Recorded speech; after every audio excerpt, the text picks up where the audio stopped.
Pessoal, na nossa aula de ciências de hoje, nós vamos fazer uma revisão dos conteúdos que a gente viu esse mês, né, para que a gente possa fazer uma boa prova. Então, quais foram os conteúdos que a gente viu? A gente trabalhou aí o corpo humano na página 60 e 61. A gente trabalhou também na página 63 o corpo precisa respirar, trabalhou o coração. Trabalhamos também na página 65 o esqueleto e na página 66 os músculos, tá? Então, nós vamos começar pelo corpo humano, né? O ser humano é um animal racional, ou seja, pensa, fala, inventa coisas, pois é um ser dotado de inteligência. Todas essas ações são possíveis de serem realizadas graças ao correto funcionamento do nosso corpo. O corpo humano ele é formado por vários órgãos e cada um deles tem a sua função específica. Apesar de dividirmos as partes que compõem o corpo para melhor estudá-lo, eles trabalham em conjunto. Então, no caso, o nosso corpo ele é dividido em cabeça, tronco e membros, tá? A cabeça, a gente pensa, a gente controla, a gente coordena as nossas ações. O tronco possui órgãos que realizam processos vitais para o nosso corpo funcionar bem. Os membros eles permitem a realização de movimentos, manipulações de objetos e entre outros movimentos, tá? A cabeça, pessoal, se liga ao restante do corpo através do pescoço e ela é formada pelo crânio e pela face, tá? Na face nós encontramos os seguintes órgãos sentidos: os olhos, o nariz, a boca e a orelha. Por meio deles, nós recebemos informações que nos ajudam a perceber o mundo ao redor, certo?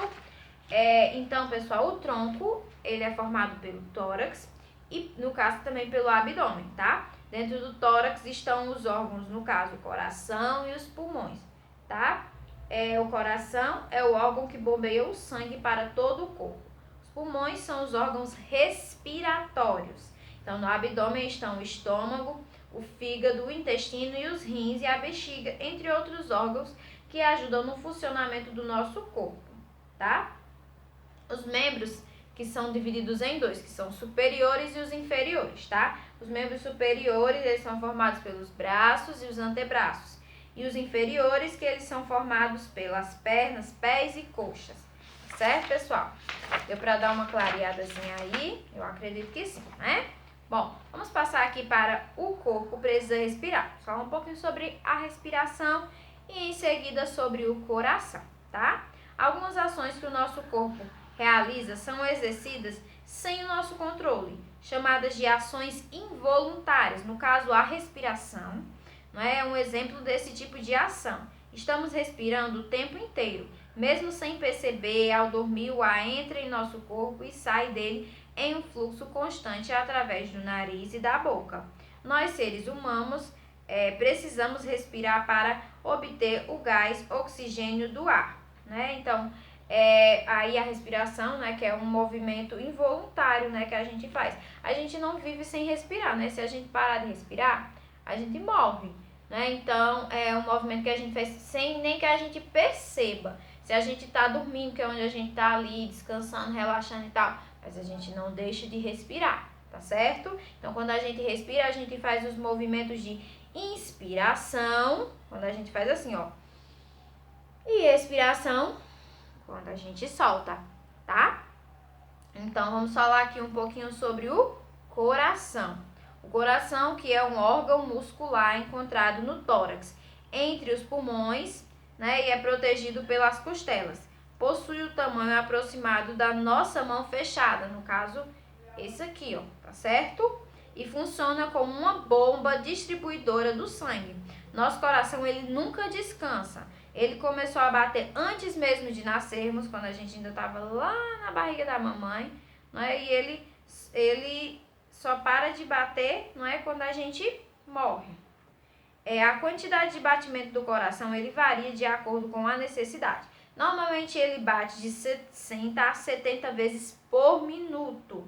Quando dormimos, sua atividade diminui e quando tomamos um susto, corremos ou realizamos qualquer outro esforço físico, ele acelera os batimentos.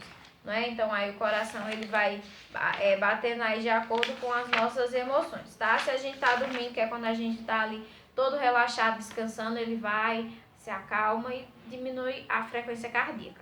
Já quando a gente toma um susto ou quando a gente vai fazer algum exercício ou algum movimento que requer muito esforço físico, aí a nossa frequência cardíaca ela aumenta, né? Bom, então vamos aqui falar um pouco sobre o esqueleto, né? Sobre os ossos e músculos. O esqueleto humano, ele compreende o conjunto de ossos do nosso corpo. Ele é formado por ossos que variam em tamanho. Ele é formado por ossos e isso pode ser classificado por ossos curtos, longos ou chatos, tá certo? Os ossos eles são muito importantes porque têm a função de sustentar o corpo e proteger nossos órgãos internos de qualquer agressão externa, como uma pancada, tá bom?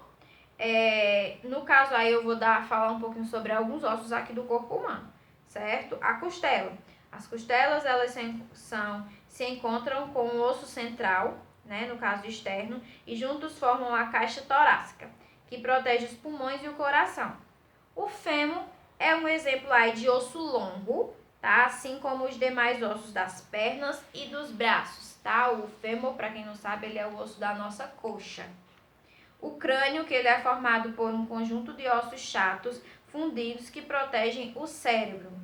A coluna vertebral, além de fornecer sustentação ao corpo, também protege a medula espinhal localizada em seu interior de possíveis agressões externas. Os ossos da mão e dos pés são exemplos de ossos curtos. Na parte central do esqueleto encontra-se a coluna vertebral, né, que é um importante eixo presente no corpo, que permite nossa postura ereta, no caso assim, até para que a gente, né, para que a gente tem que ter assim algumas, no caso a gente tem que tomar alguns cuidados, tá, pessoal, para que a gente não venha sofrer com alguns problemas, né, algumas dores futuramente, tá certo? Bom, vamos passar então aqui, né, para os músculos. Os músculos, que são as estruturas que ajudam na realização de movimentos, junto aos ossos e às articulações. Ele tem a capacidade de se contrair e se distender ao alongar. A contração dos músculos normalmente permite a movimentação dos ossos, nos quais eles estão inseridos. Eles nos ajudam a andar, correr, sorrir, mastigar e etc. A maior parte dos nossos músculos eles são voluntários, ou seja, somos capazes de controlar seus movimentos, como os movimentos dos músculos dos braços e das pernas, por exemplo. Alguns são considerados involuntários, porque são controlados suas ações, como os músculos do esôfago, que se contraem lentamente, levando o alimento ingerido para o estômago. Bom, pessoal, eu vou deixar as páginas, tá? Para que vocês possam estudar direitinho e fazer uma boa provinha. Vou deixar as páginas no nosso roteiro, tá certo? Então, essa foi a nossa aula de ciências de hoje, pessoal. Beijos e até a próxima!